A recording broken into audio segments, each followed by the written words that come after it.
Bonjour et merci beaucoup Mélanie pour oui, cette interview et partager ce moment avec vous. Je m'appelle donc Léna Aubry, j'ai 41 ans. Je suis traumathérapeute, auteure, formatrice et créatrice de l'approche psychoneurosomatique ainsi que de la pratique neuro-intégrative SomaMove.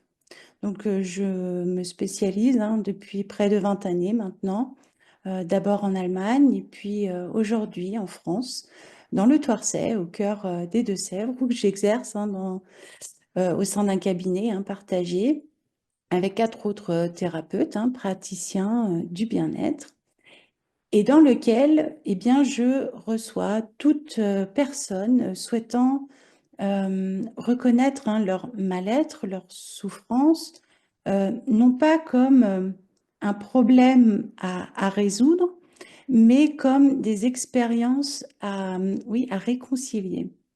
Donc c'est un processus de réconciliation qui s'inscrit véritablement dans une démarche trauma sensible, non? Puisque j'ai la conviction que le stress, le trauma, ne se joue pas uniquement à une échelle individuelle, mais bien à un niveau collectif. Et c'est, oui, un véritable enjeu sociétal, puisque il se transmet dans nos familles, dans nos liens d'attachement, mais aussi, oui, à travers des normes culturelles, des injonctions éducatives, et puis malheureusement aussi dans des violences institutionnelles. Donc je pense qu'il est urgent pour nous de prendre conscience de cette responsabilité que nous avons tous face à la souffrance humaine, qu'elle soit visible ou silencieuse.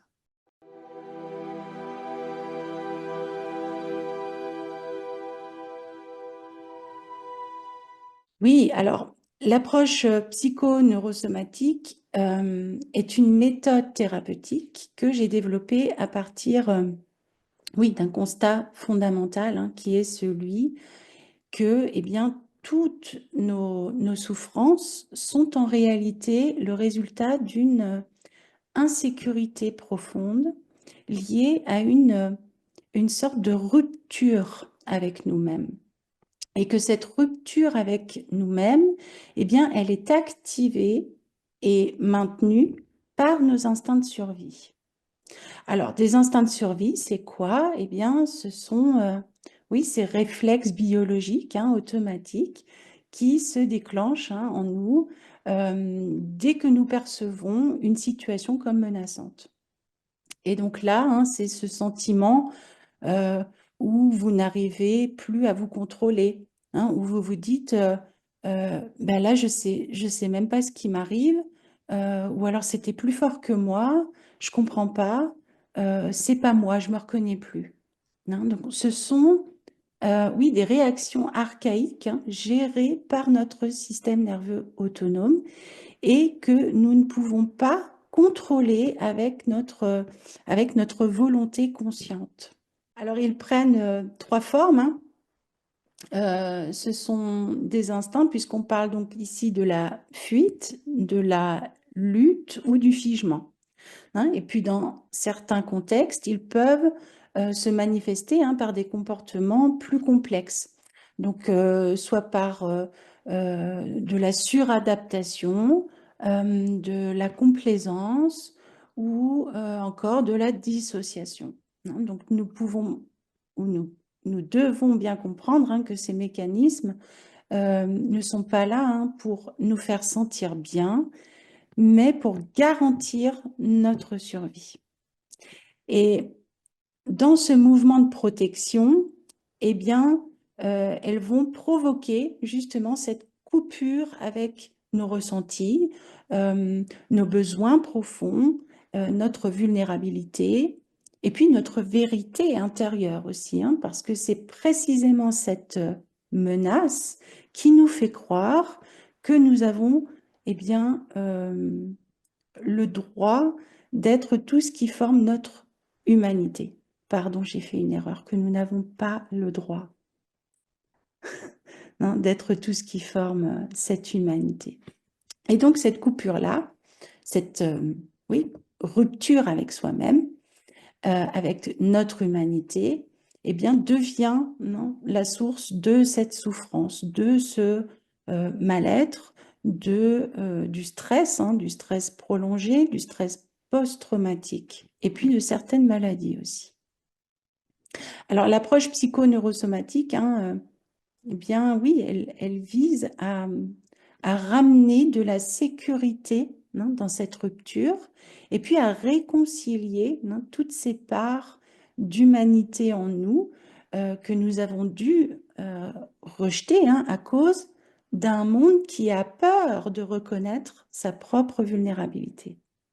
Donc la thérapie, elle va consister euh, à, en quelque sorte, démobiliser les stratégies de survie, rester active dans notre système nerveux, dans les mémoires cellulaires aussi, et puis à oui, réintégrer cette unité entre le corps, la psyché et le système nerveux. Donc en psychoneurosomatique, nous partons toujours du schéma ou de la dynamique de survie de la personne.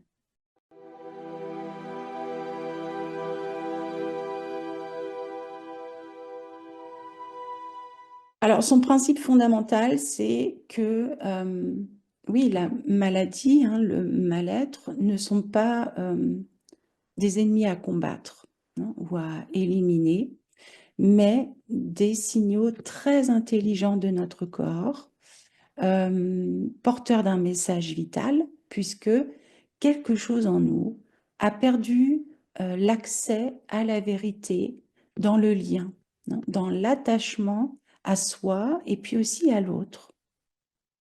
Nous allons donc venir écouter cette maladie ou ce mal-être pour comprendre d'abord ce qu'il cherche à exprimer, quelles émotions n'ont pas pu être ressenties, quel lien n'a pas pu se faire, et puis quelle part de soi a été reniée, exclue, pour pouvoir continuer à fonctionner.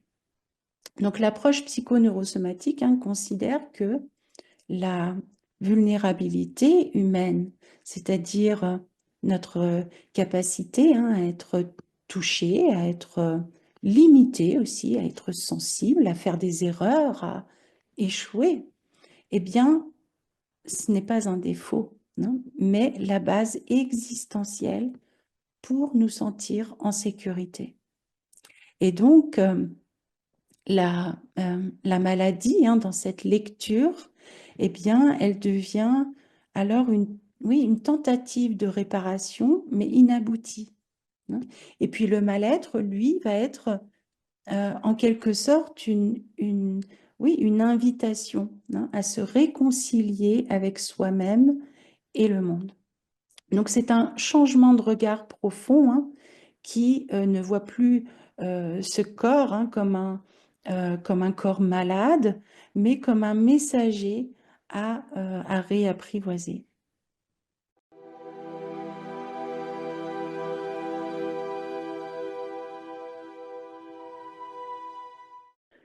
Alors, c'est lui qui régule en permanence nos réponses au monde. Donc, soit danger, sécurité, ouverture ou protection, contact ou repli. Donc, c'est ce système qui fonctionne de manière totalement involontaire. Il réagit avant même que nous ayons le temps de penser ou d'agir consciemment. Donc, lorsqu'un oui, un événement est vécu comme une menace, eh bien, le corps, lui, va mettre en place des instincts de survie. Et si ces réponses, oui, ne peuvent pas se décharger du corps ou alors s'intégrer, eh bien, elles laissent une trace dans le système. Et c'est ce qu'on appelle une empreinte traumatique. Et ces empreintes, eh bien, elles vont alors se manifester par des tensions, du stress chronique, des troubles du sommeil, de l'alimentation, de la digestion aussi. de l'hypervigilance ou alors de la fatigue extrême, des troubles anxieux, de l'irritabilité, des symptômes aussi psychosomatiques, et puis aussi une difficulté à entrer en lien, hein, et à vraiment se sentir en sécurité avec soi-même, hein, et puis avec les autres. Donc le système nerveux autonome, hein, n'a donc pas la capacité à faire la différence entre une menace passée et une situation actuelle. Hein. Tant que la mémoire corporelle n'est pas régulée, eh bien, il continue de fonctionner, hein, comme si le danger était encore présent. Hein. Il pense que ce danger n'a jamais disparu. Donc, autrement dit, ce n'est pas l'événement en lui-même qui crée le traumatisme ou la souffrance ou l'affection, mais bien la manière dont le système nerveux a dû y répondre et puis s'y est figé.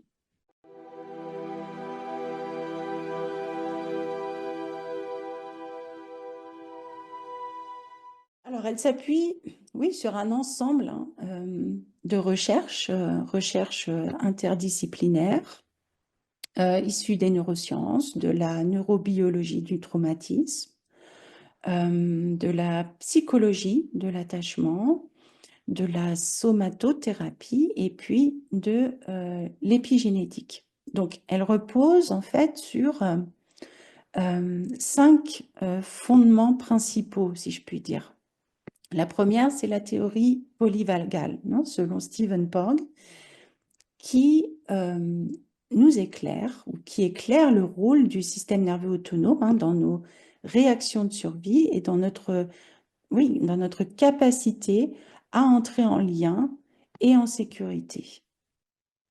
Et puis ensuite, nous avons la neuroplasticité, qui, elle, reconnaît que notre cerveau est plastique, c'est-à-dire qu'il peut créer, hein, de nouveaux circuits neuronaux tout au long de la vie.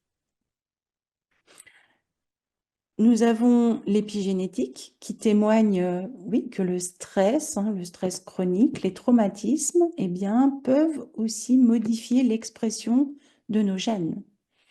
En particulier, ceux liés à la régulation du stress, à la sécurité ou à la peur, hein, et que ces marques, eh bien, peuvent se transmettre transgénérationnellement.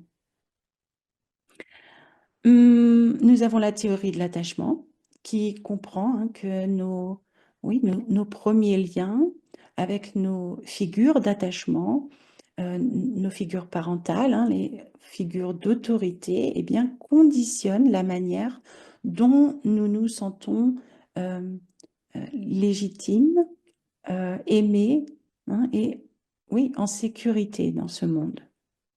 Et puis enfin, la mémoire implicite et somatique qui, elle, nous révèle que le stress, hein, le trauma, la souffrance ne s'exprime pas uniquement dans la mémoire cognitive, mais bien dans le corps, dans nos réflexes et dans nos sensations.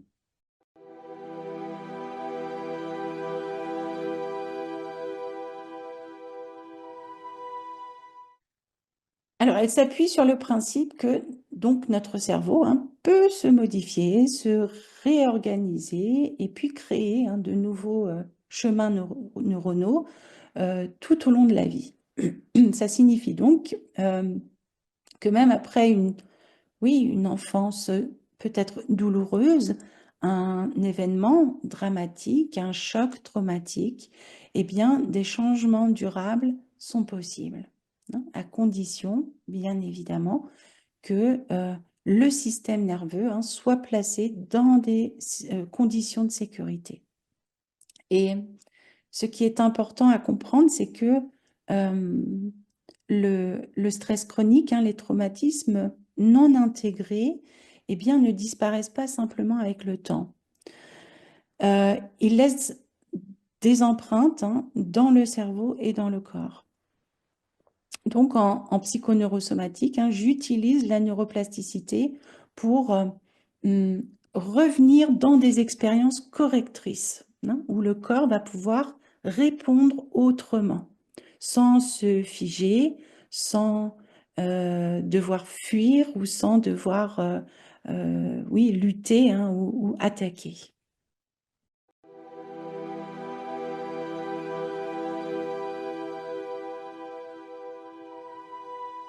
Alors, j'utilise des méthodes oui, psychothérapeutiques et psychocorporelles, hein, qui comprennent la psychothérapie centrée sur la personne, selon Carl Rogers, qui est une posture thérapeutique fondée sur l'écoute, alors l'écoute empathique, hein, l'authenticité et la non-directivité. Et ça va permettre en fait un cadre sécure, hein, oui, pour l'exploration de soi. J'utilise également la psychologie de l'acquiescement de soi, puisque elle soutient l'intégration, hein, des parts en nous-mêmes que nous avons, oui, que nous avons rejetées ou que nous avons jugées, en favorisant, hein, une reconnaissance, mais inconditionnelle, non, de ce qui vit en nous. Donc même des, oui, des émotions, hein, ou des réactions qui peuvent paraître inadaptées ou difficiles. J'intègre également la psychologie de la profondeur oui, pour explorer des dynamiques inconscientes, hein, des mémoires anciennes, des conflits intérieurs, souvent à l'origine de souffrances répétitives. Et puis également le modèle de ressources Tsurichois, puisque lui, c'est un outil puissant pour activer des ressources internes, puisque, oui, puisqu'il a notre cerveau inconscient, il va lui permettre de s'appuyer, hein, sur des images pour entrer en communication. J'utilise également des méthodes corporelles et neurosomatiques, comme les massages, hein, neurosomatiques, le toucher thérapeutique, qui, eux, sont utilisés, hein, pour réguler le système nerveux, relâcher les tensions profondes, hein, et puis restaurer un sentiment de sécurité, mais dans le corps. Oui, j'intègre également des tremblements neurogènes. C'est par la thérapie, enfin, c'est de la thérapie par secouement. Donc là, je m'inspire des réflexes naturels, hein, observés chez les mammifères. Ce sont donc des mouvements spontanés, donc, qui vont permettre la décharge d'énergie de survie stockée dans le système nerveux. Donc c'est là où j'en suis venue, hein, à développer donc la pratique de Soma Move, puisque c'est une pratique corporelle, hein, neuro-intégrative, qui elle est fondée sur ces mouvements instinctifs, hein, oui, des micro-impulsions, hein, et puis des tremblements naturels. Et puis le travail somato-émotionnel qui, lui, va nous permettre de, oui, laisser émerger, hein, ou libérer des charges émotionnelles logées dans les tissus, hein, en lien avec, oui, les expériences qui n'auront pas pu être intégrées. Et puis enfin, j'y intègre aussi des outils, oui, de régulation, hein, de régulation et d'intégration neuro-émotionnelle. Donc là font partie, oui, des visualisations guidées, hein, de l'hypnothérapie pour accéder à l'inconscient et puis transformer, hein, les mémoires profondes à travers des images internes. J'utilise aussi le mapping thérapeutique et le travail des états sur moi, qui en fait, oui, qui est une grande partie de la thérapie, puisqu'ils permettent d'identifier les parts en nous qui ont été blessés, qui ont été traumatisés, mais aussi nos parts protectrices, nos parts critiques, et puis toutes celles qui auront été occultées. Il va donc s'agir de comprendre leurs fonctions, leurs intentions bénéfiques, et puis de les réorganiser, non, dans le système intérieur de manière, oui, cohérente, hein, et vivante. J'utilise également pour ça le décodage psychobiologique pour relier, hein, les symptômes physiques à des vécus émotionnels, à des vécus relationnels aussi, pour libérer le sens enfermé, hein, dans le corps. Puis enfin, la thérapie polyvagale qui, elle, aide à reconnaître, hein, les états, hein, du système nerveux. Donc, est-ce que la personne est en état de figement, d'hyperactivation ou de sécurité, hein, et puis à revenir en douceur, hein, dans un état de régulation.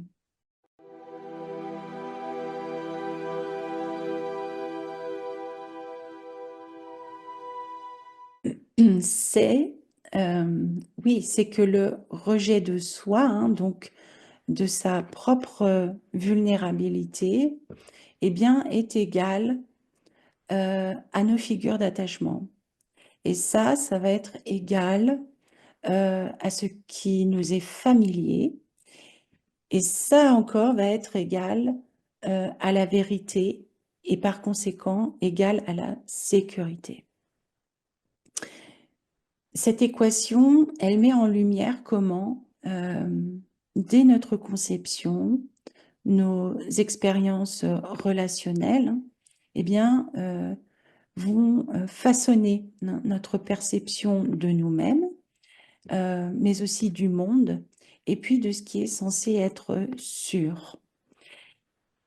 Et si nos figures d'attachement, hein, nos parents, les personnes censées nous accueillir et nous protéger, n'ont pas su contenir ou reconnaître notre vulnérabilité, alors nous avons dû, eh bien, rejeter cette part de nous, hein, pour rester en lien avec elle. Et c'est cette rupture avec soi-même, hein, qui va alors devenir oui, automatique, hein, inconsciente, et puis qui va venir se fixer, hein, comme un mode de survie automatique. Puisque ces relations d'attachement, hein, étaient notre premier repère, euh, et, et la manière d'être avec nous, eh bien, devient ce que notre système considère comme justement le familier. Et donc, si c'est familier, c'est la vérité, et par conséquent, c'est la sécurité. Donc, même si cette relation, si ce lien est toxique ou dysfonctionnel. Et donc, c'est ainsi que, eh bien, oui, tout au long de notre vie, en fait, nous pouvons être amenés, hein, à reproduire, alors inconsciemment, bien évidemment, des contextes, hein, qui réactivent ce rejet de soi dans nos relations, dans notre posture corporelle, dans nos choix, et même à travers notre santé.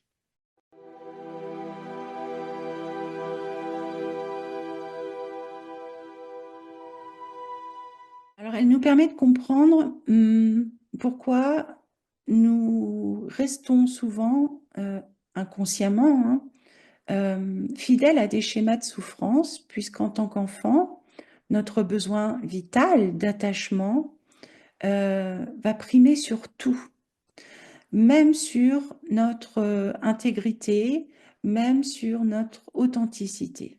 C'est-à-dire que si nos figures d'attachement, donc nos parents, nos proches, hein, nos figures d'autorité, les profs par exemple, eh bien, n'étaient pas capables de tolérer notre vulnérabilité, nos émotions, nos besoins, notre fragilité, alors, eh bien, nous avons appris, pour survivre, qu'il fallait rejeter des parties de nous-mêmes.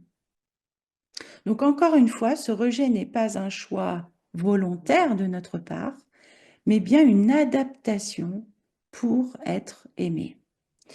Et puisque ces figures d'attachement représentaient notre vérité première, notre cadre de référence, alors même ce qui était dysfonctionnel ou blessant, eh bien, est devenu pour nous le familier, donc le sécurisant.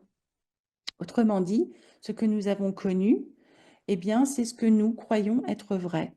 Et ce que nous croyons être vrai, ou ce qui est vrai, eh bien, c'est ce que nous associons à la sécurité, hein, même si ce connu nous fait souffrir.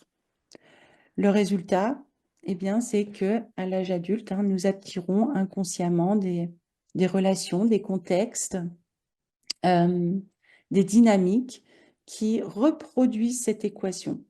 Parce que, eh bien, oui, notre système nerveux cherche à retrouver ce qui lui semble cohérent, même si c'est douloureux.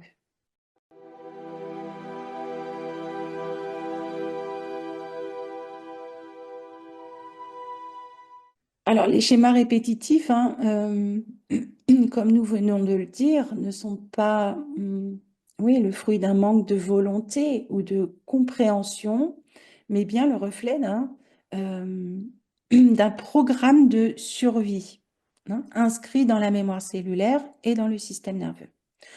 Donc, c'est ce sentiment d'être constamment confronté à des mêmes types de personnes que nous n'apprécions pas forcément, ou alors d'avoir toujours les mêmes problèmes, et puis les mêmes situations qui semblent se répéter.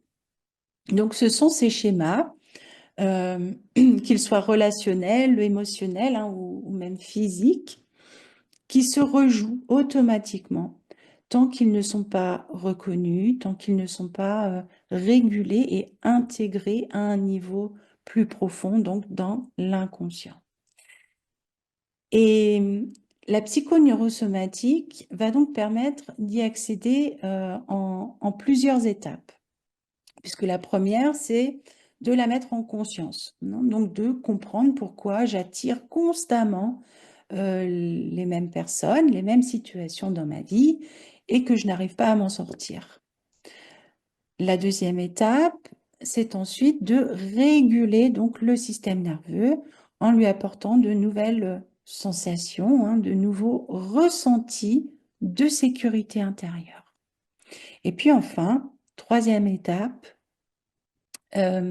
créer de nouvelles réponses d'agentivité, c'est-à-dire eh bien, notre capacité à agir et à influencer de manière juste et bienveillante sur ce monde vulnérable qui est imprévisible et qui est, oui, capable de nous blesser, mais tout en reconnaissant une humanité qui, au fond, ne nous rejette pas nous, mais cherche encore comment se rendre habitable. Et c'est là que notre capacité d'agentivité prend tout son sens.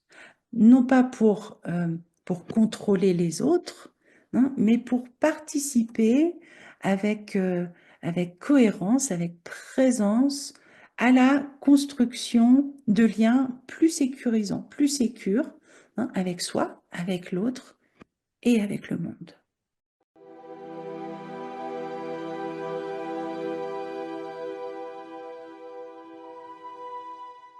Oui, alors guérir selon la psychoneurosomatique, c'est revenir à un état où l'on peut exister pleinement dans sa vérité, où l'on peut exister pleinement dans les relations, mais surtout dans sa vulnérabilité, sans être euh, gouverné par des instincts de survie anciens. Et c'est ce que j'appelle, moi, être dans un accord incontestable avec soi-même. Donc, l'objectif principal, c'est de nous permettre de retrouver un sentiment profond de sécurité intérieure. Car quand notre système nerveux est en mode de survie, eh bien, aucune guérison oui, aucune guérison durable n'est possible, hein. On peut comprendre, on peut analyser, on peut vouloir aller mieux, mais si le corps, lui, perçoit encore le danger, eh bien, il restera en alerte. Il restera bloqué dans ses réactions automatiques. Et la thérapie, la traumathérapie, hein, psychoneurosomatique, vise donc à réapprendre au corps à ressentir donc cette sécurité, hein, comme une expérience réellement vécue, à reconstruire un lien sécure, hein, à soi-même, à ses ressentis aussi, et puis à ses limites, à intégrer la vulnérabilité comme une part saine de l'existence, à dissocier les anciennes mémoires de survie, hein, de la réalité présente telle qu'elle est, et puis à restaurer une relation vivante et apaisée, hein, à soi, au monde. Et en ce sens, eh bien, nous comprenons, hein, que la sécurité existentielle, ce n'est pas l'absence de peur ou l'absence de douleur, hein, où on dit oui, je n'aurai plus jamais mal, mais bien la capacité à nous sentir en sécurité, même dans un monde, oui, imprévisible finalement.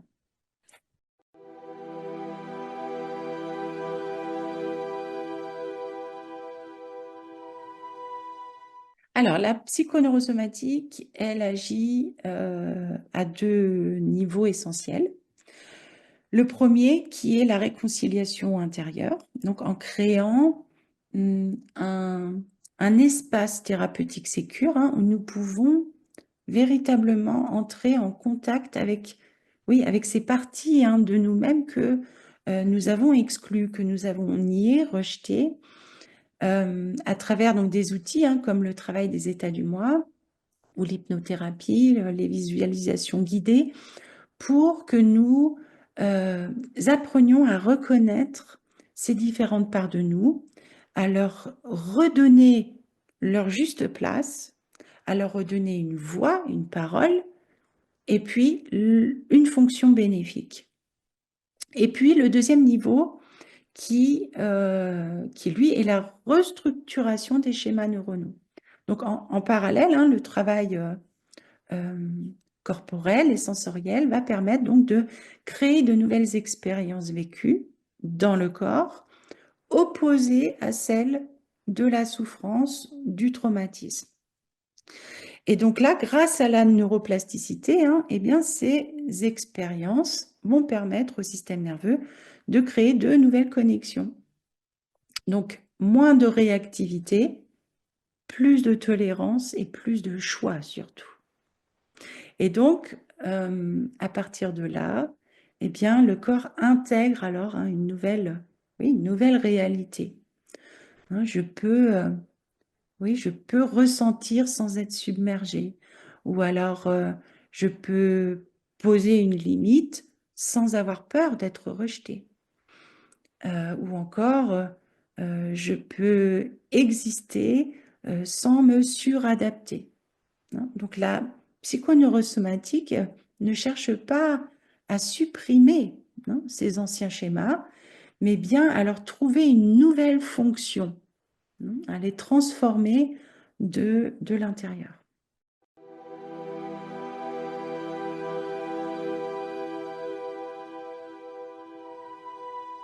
Alors, ce qui la distingue des autres méthodes, c'est qu'elle ne s'adresse pas uniquement au mental, hein, ou au psychisme, mais au système nerveux autonome, hein, et aux mémoires cellulaires. Donc là où les circuits neuronaux, hein, du stress, de la souffrance, du choc traumatique se sont réellement formés. Autrement dit, la psychoneurosomatique ne parle pas au cerveau pour le convaincre, hein, de quelque chose, mais elle lui montre par le corps qu'une autre réalité est possible. Et donc là où d'autres approches, hein, travaillent avec la parole, avec l'analyse ou l'énergétique, eh bien, la psychoneurosomatique, elle comprend que dans un cerveau marqué par un traumatisme, une souffrance, eh bien, le cortex préfrontal, hein, notre rationnel, est désactivé. Et oui, que ce sont les circuits de survie, les stratégies, hein, de survie plus anciens, plus rapides aussi, de notre tronc cérébral à l'arrière de la tête, c'est-à-dire de notre inconscient qui prend le dessus. On peut alors parfaitement, hein, comprendre un mal-être, mais sans pour autant réussir, hein, à le gérer, à le transformer de manière profonde et durable. Et je reçois donc beaucoup de personnes, hein, qui ont déjà un long parcours thérapeutique derrière elles, qui ont essayé diverses approches, diverses méthodes, mais qui ont, oui, l'impression que oui, ça ne s'arrange pas vraiment, et puis qui finissent malheureusement par douter d'elles-mêmes, hein, parce qu'on va peut-être leur dire qu'elles manquent de volonté, ou qu'elles se réconfortent, hein, dans une sorte de victimisation, et qu'en réalité, elles ne souhaitent peut-être même pas avancer, hein, ou à passer à autre chose. Et ça, c'est extrêmement violent, hein, et tout sauf trauma sensible. Je souhaite donc, oui, vraiment insister, hein, sur le fait que, même si bien évidemment, en tant qu'adultes, nous sommes responsables de nos, oui, de nos choix, de nos actes, de nos comportements, mais qu'il existe aussi cette autre réalité dans laquelle nous sommes, oui, extrêmement limités finalement, et que pour ça, eh bien, notre véritable responsabilité est celle d'une reconnaissance sincère, non, de nos fonctionnements de survie, plutôt que de nous, oui, de vouloir nous forcer, hein, à vouloir les dépasser par une pression, oui, extérieure. Et c'est seulement à partir de là, hein, qu'un vrai mouvement trauma sensible peut émerger, un mouvement, oui, libre, hein, incarné et durable.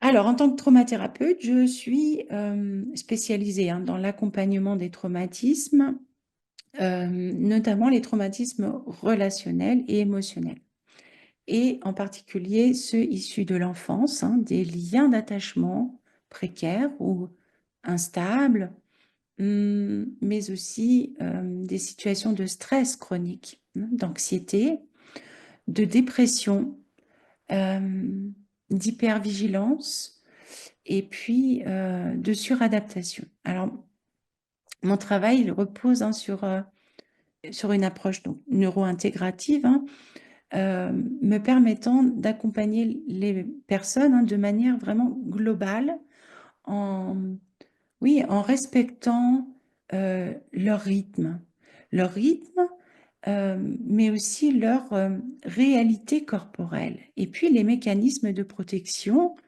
qu'elles ont mis en place, hein. Donc l'objectif n'est pas de forcer un changement, puisque, oui, tout en nous est déjà juste, hein, ou détient déjà une intention bénéfique, mais qu'il va s'agir de créer, hein, les conditions de sécurité intérieure.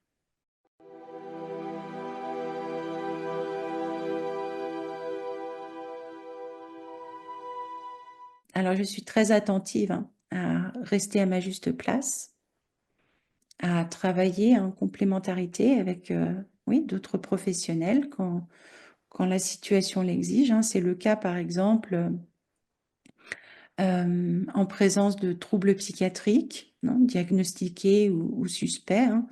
Par exemple, les troubles bipolaires, les psychoses, les troubles sévères de la personnalité. Donc là, oui, une évaluation, un suivi psychiatrique sont absolument indispensables pour garantir, oui, un cadre thérapeutique stable et adapté. Et puis, c'est également le cas dans oui, dans les désorganisations psychiques ou des états de crise aiguë. Donc, par exemple, les risques suicidaires, malheureusement, des épisodes dissociatifs intenses ou une perte de contact avec la réalité, puisque dans ces états-là, il faut une prise en charge médicale, voire même hospitalière assez rapide. C'est aussi le cas dans un besoin de suivi médical spécifique. Donc, en cas de pathologie physique complexe, chronique, ou en lien avec des symptômes somatiques. Donc là, j'assure une coordination avec un médecin traitant ou un spécialiste. Et puis, c'est également le cas dans les accompagnements pluridisciplinaires. Donc, dans certains cas, il peut être pertinent d'associer la traumathérapie à un accompagnement en kinésithérapie, par exemple, en ostéopathie. Ça peut être en nutrition ou encore un accompagnement social, selon les besoins spécifiques de chaque personne. Mais je considère chaque parcours comme unique et veille donc à ce que l'accompagnement reste cohérent et éthique.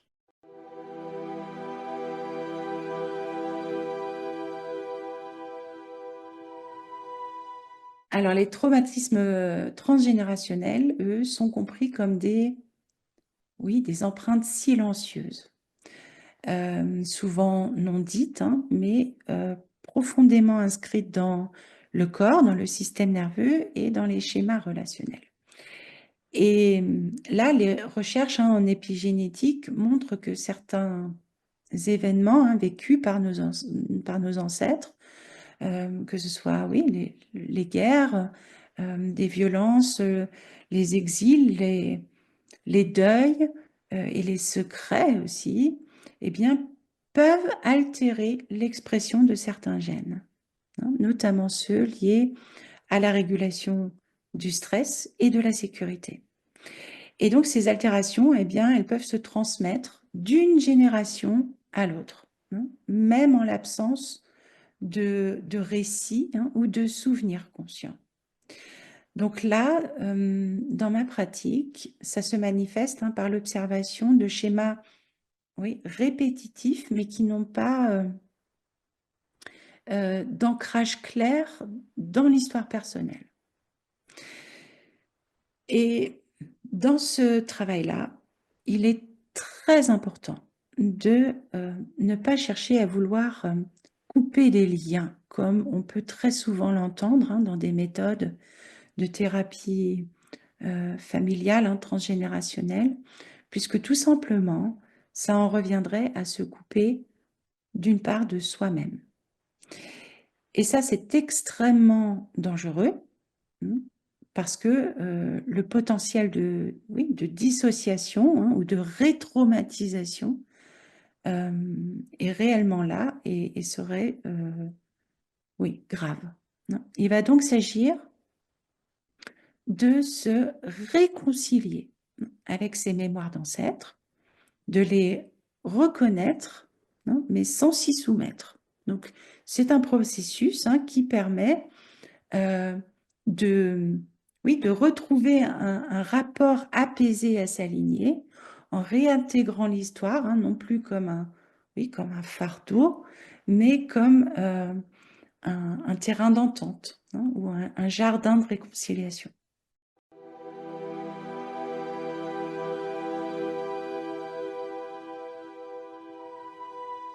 Le décodage psychobiologique, lui, est un outil pour donner du sens aux manifestations corporelles. Donc, non pas en les réduisant à des dysfonctionnements, mais en les comprenant comme des réponses cohérentes face à un vécu émotionnel ou relationnel. Donc cette perspective, dans cette perspective, un symptôme n'est jamais l'ennemi à éliminer, mais un langage du corps qui exprime ce que le mental, oui, n'a finalement pas pu formuler. Donc la psychoneurosomatique, elle considère que eh bien, chaque organe, chaque tension, chaque trouble peut refléter une mémoire émotionnelle, une dynamique de survie restée active dans le système. Alors concrètement, le décodage psychobiologique, lui, va permettre de relier un symptôme à un conflit intérieur ou relationnel, comme par exemple des maux de dos liés à un sentiment de devoir tout porter seul, ou alors des troubles digestifs liés à une incapacité à digérer une situation émotionnelle. Quand on dit par exemple c'est dégueulasse ce qui vient de m'arriver, c'est donc l'incapacité de digérer la situation.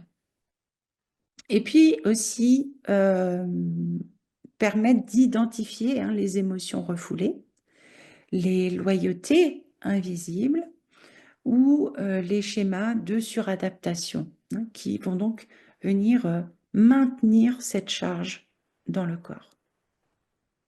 Et puis enfin, travailler non pas, oui, sur le symptôme en surface, mais d'aller vraiment sur l'origine de l'incohérence intérieure qui tente de s'exprimer.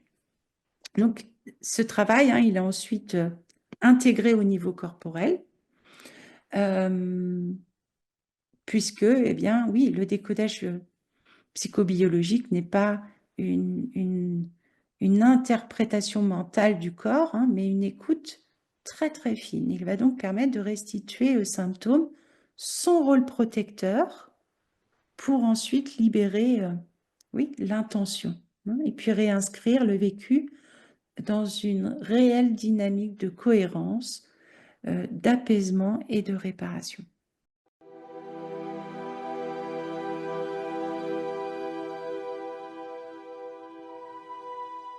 Alors, dans l'approche psychoneurosomatique, les thérapies DNR et polyvagales sont intégrées comme des outils clés pour agir directement sur les circuits de survie du système nerveux autonome. Là où les souffrances ou les traumatismes, le stress, eh bien, laissent leur empreinte les plus profondes.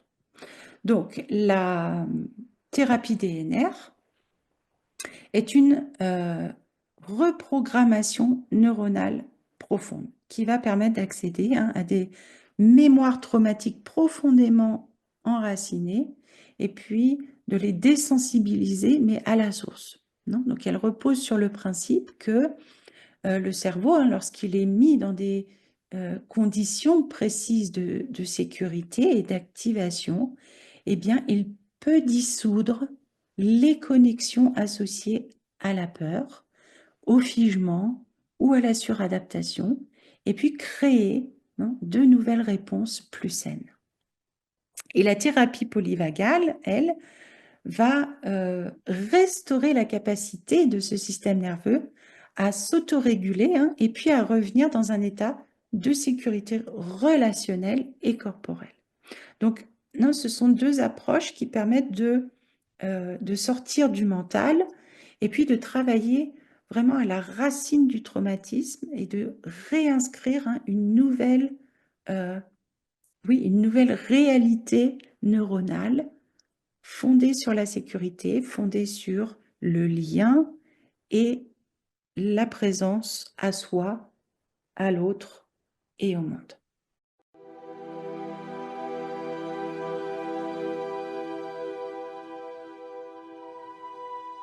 Alors, les massages neurosomatiques et somato-émotionnels occupent une place essentielle puisque, oui, ils permettent d'agir là où les mots ne suffisent plus, c'est-à-dire dans le corps, dans les tissus et dans la mémoire cellulaire. Et dans ce contexte, hein, nous devons bien comprendre qu'un traumatisme n'est pas seulement un souvenir, mais bien une expérience non digérée, c'est-à-dire qu'elle est encore présente dans notre corps. Hein, elle reste inscrite dans le système nerveux, dans la structure corporelle. Donc le corps garde la trace de ce qui n'a pas pu être exprimé, de ce qui n'a pas pu être intégré ou traité.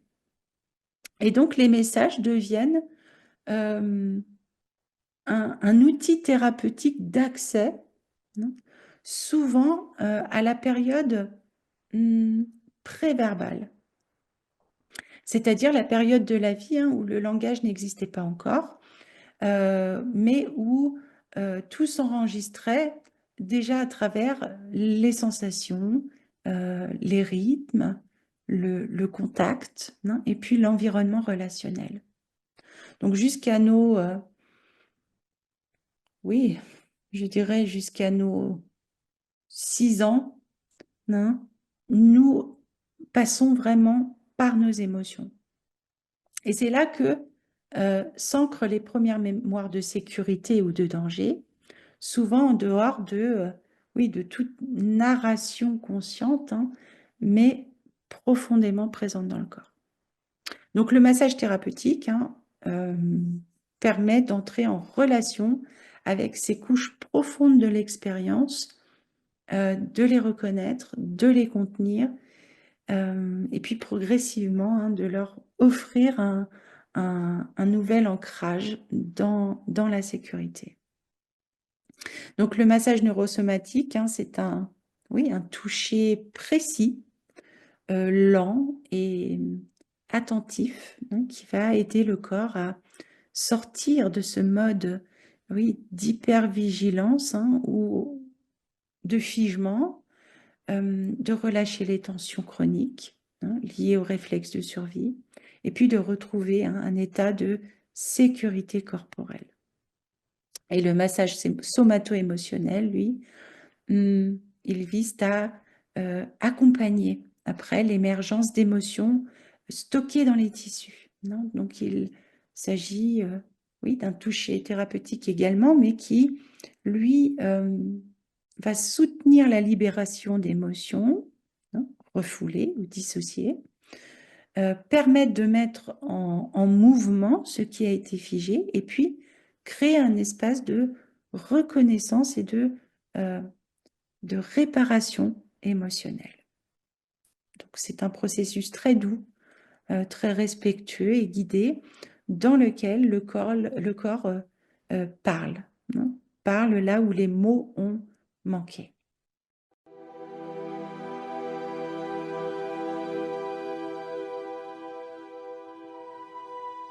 C'est une intégration émotionnelle, identitaire et relationnelle, hein, qui forme à une culture traumasensible. Un espace thérapeutique où l'on ne cherche pas à aller vite, où on ne cherche pas à aller ou à être mieux, à devenir plus fort, plus intelligent, plus performant, mais à aller vrai, hein, à devenir ce que nous sommes déjà, vulnérables, hein, et surtout une réhabilitation de la sécurité, là où la peur avait finalement pris le dessus. Et alors guérir, hein, ici, eh bien, signifie de se retrouver sans se forcer, non, sans se fuir.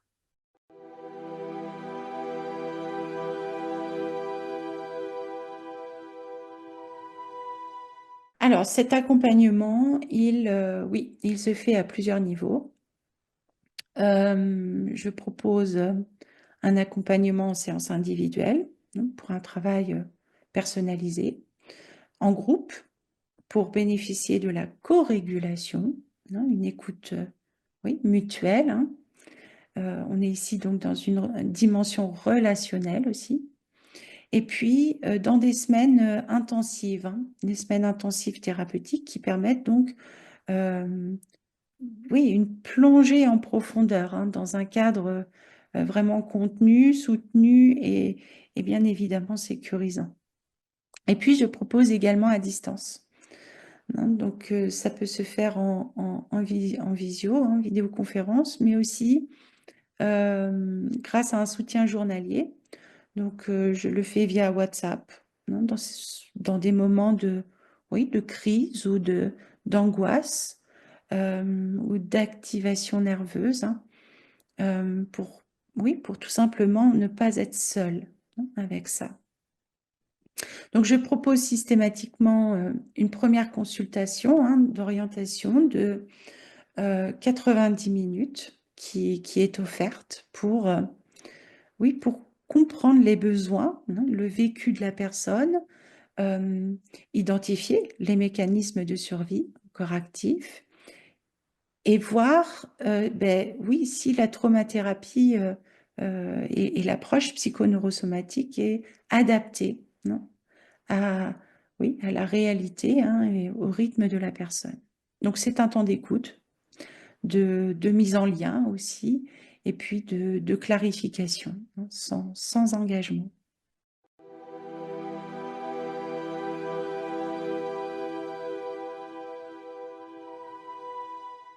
Alors, Soma Move est une pratique corporelle intégrée, hein, à l'approche psychoneurosomatique qui vise à rétablir donc la libre circulation des impulsions vitales dans le corps à travers des mouvements instinctifs, hein, donc naturels. Elle s'appuie sur donc la compréhension, hein, du système nerveux autonome partagé par tous les mammifères, hein, puisque nous avons, nous les humains, le même système nerveux autonome que les mammifères. Dans la nature, lorsqu'un animal, hein, survit à une menace, eh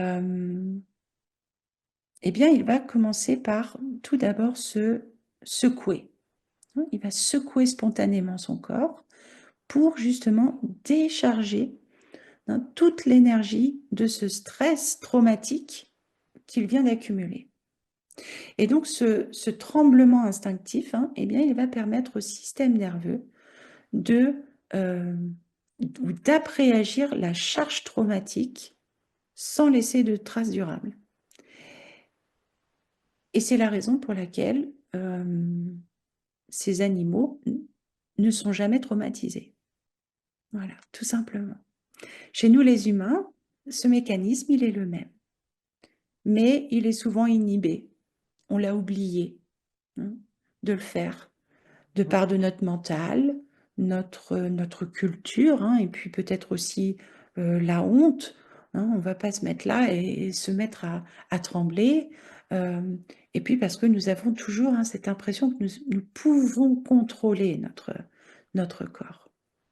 Et alors, le résultat, eh bien, c'est que cette énergie de stress, hein, de survie, eh bien, elle reste bloquée dans le corps, ce qui va générer donc des tensions, des troubles psychosomatiques, du figement, de l'anxiété et du trouble de stress post-traumatique, hein. Donc, la pratique Soma Move invite le corps à retrouver ses réflexes de décharge, hein, spontanés, à travers donc des tremblements neurogènes qu'on appelle neurogènes, euh, des secouements naturels, des ondulations, des micro-mouvements, hein, et puis des libérations posturales, ce qui va permettre donc oui, de relancer, hein, l'autorégulation naturelle du système nerveux, de sortir de ces états de figement, hein, ou de gel émotionnel, de cet état traumatique, et puis de libérer, hein, euh, les charges de stress, sans revivre forcément l'événement.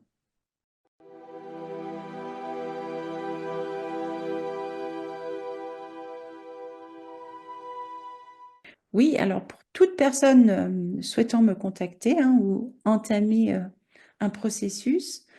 Plusieurs moyens sont à disposition. Vous pouvez prendre rendez-vous directement via mon site internet sur www.lenaubry.com.